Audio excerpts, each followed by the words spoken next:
headlines, and new this morning, we do have an update on a former inmate from the Monroe County Jail suing after a deputy punched him multiple times in the face. News 8 initially showed you footage of this in March, and now there's another development to share which will affect how the case moves ahead. Aron Spitzer joins us live covering that. She's at the jail. Aron.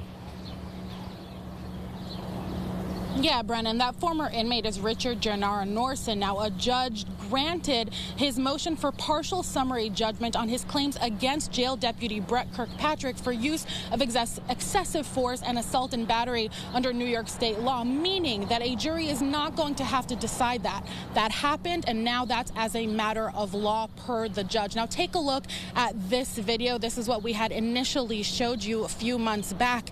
In it, you can see Gennaro Norson in an exchange with jail deputy David Girton. After a few words, the exchange got heated, which is when Girton restrains him against a wall. Then comes Kirkpatrick swinging, punching Gennaro Norson in the face multiple times.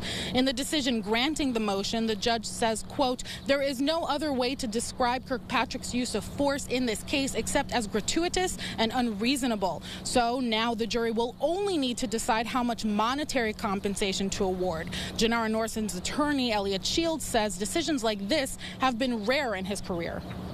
Usually in cases of excessive force, there's some question. Did the person who force was used against resist at all? Was there any reason that the deputy could have lawfully been entitled to use force against that person? Here, based on the clear video evidence, the judge held no. There was absolutely no reason. There's no justification under clearly established law going back decades. Based on this video, there was no reason for Deputy Kirkpatrick to punch him even once, let alone 4 times in the face.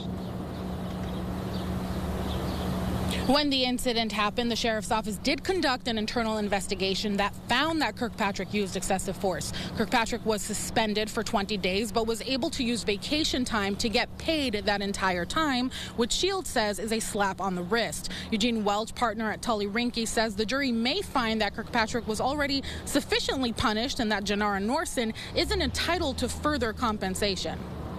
Next question is, they just are liable for doing something wrong, but what are his damages? The guy's got a broken nose, which may be fixable. We don't know. He never got it fixed because he got COVID. That all has to be decided yet before Elliot's going to walk away from this case. He has to find out how much a jury or a judge is going to award him. Now, there are other claims in the case that the jury will have to decide. That date has not yet been set. That is next up on the agenda. For now, reporting, Aron Spitzer, News 8. Aron, thank you. We'll keep following that case going forward.